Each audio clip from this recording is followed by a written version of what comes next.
Okay, thank you for joining me. Again, Happy New Year. It is January the 4th, and we are here to talk about CV2X. What is CV2X?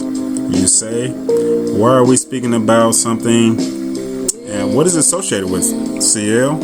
It is associated with 5G wireless networks. It's not technically the cellular towers, but it is a wireless 5G network that will be connected to a lot of our infrastructures, mainly between automobiles. It seems like it's going to be a new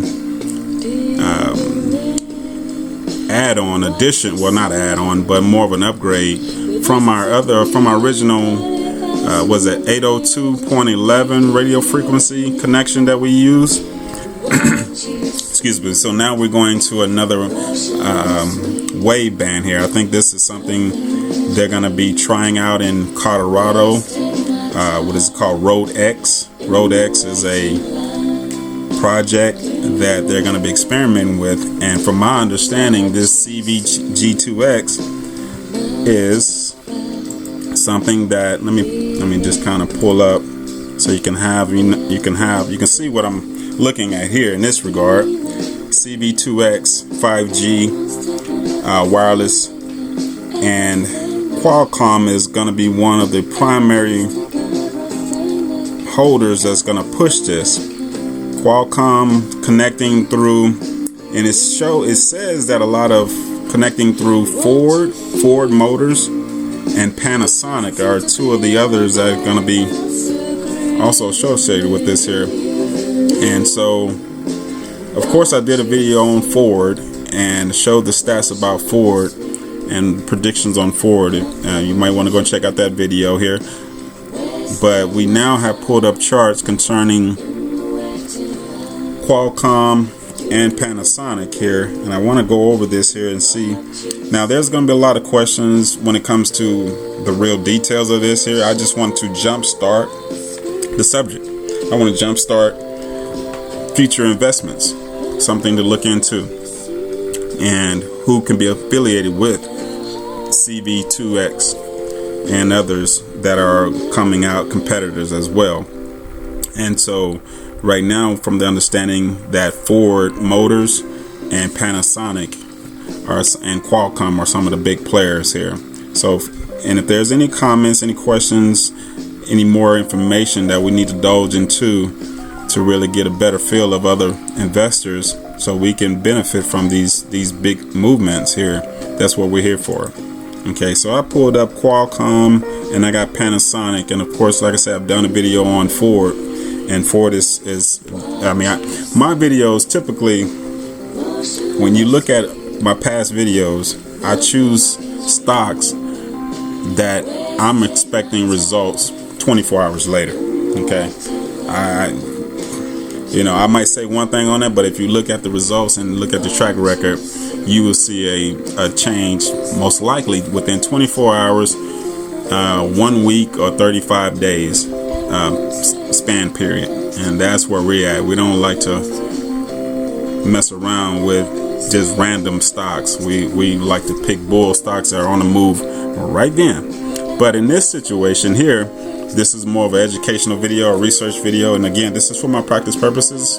And so, with that being said, here we like to just continue to watch and anticipate. So here with Qualcomm, I've actually did a little practice on that, a little heads up, and currently we're at $85, and if it sees, I would like for it to see 76. Personally, I think it's 65, 66 wouldn't even be bad as well.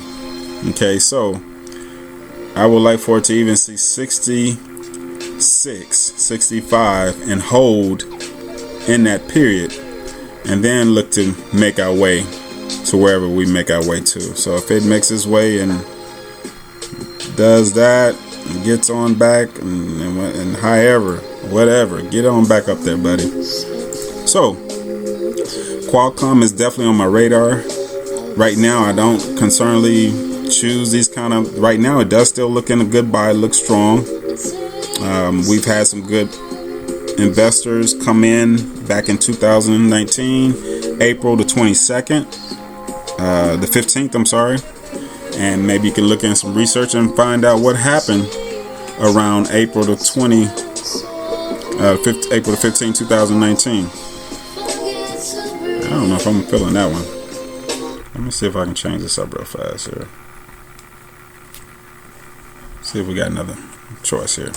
Thank you again for your patience. So with that being said, let's go ahead and move on to Panasonic here. Let's see what we have with Panasonic. Panasonic is another one.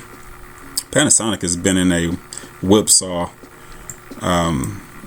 for it's pretty much its whole existence. It's still in a good buy. I did this earlier, but it's still in a good buy, and so I don't see anything concerning with Panasonic to pull it down. And this is over a monthly period here. These are monthly candles, monthly chart. So Panasonic is still a strong, solid company, although it's had its whipsaws and it's been up and down in this range, in this bubble. With that being said, right now we still want to see some strong volume movement to come on in. So what announcements may take place, if they have or haven't taken place, then that's something we want to continue to research. It's like I say, this is something you want to kind of look into. If you have any questions, please. Now on the weekly chart, there were some buyers coming in on the 28th of November of 2016. And ever since then, it's actually been low volume, and the sellers came in to bring it down. And so now I want to see some buyers come in and bring this puppy on up. And if we can get it up to 16, because currently it's at $9, and I would say support is around $7, 7.4 or so, and 16 looks like a potential ceiling, and the true range that it's in is up in $23. So again, Panasonic is a good buy. It's at its actual prices of $9 or so now, and I want to see it stay above the $7 period, and I want to see more news come out concerning these projects, concerning this here. So this is something that everybody would love to continue to research and follow along with, and leave comments so that I can track it here and read it like I read a book on these charts, and correlate, tie in exactly what we see in these news articles to what the financials are really doing on these charts, so we know that it's not for fluff. It's not any hypothetical stuff that's popping up. Okay, so again, thank you for your time. I just want to keep a short analysis on this here and eyeball and let it be known that this is something I would like to see as a bull coming in the future. I know 5G is here, and it's going to be the wave, of course, but we're going to move into the new technology where it's associated with the lights and keeping you from having accidents. All the cars are going to be communicating with each other pretty much, and without your cellular connectivity, they have their own network where they communicate with each other and other infrastructures and make sure that the cars are now accident free. So that's what the introduction would be. All right, thank you for your time. Happy New Year's, and again, this is for my practice purposes. Happy pipping.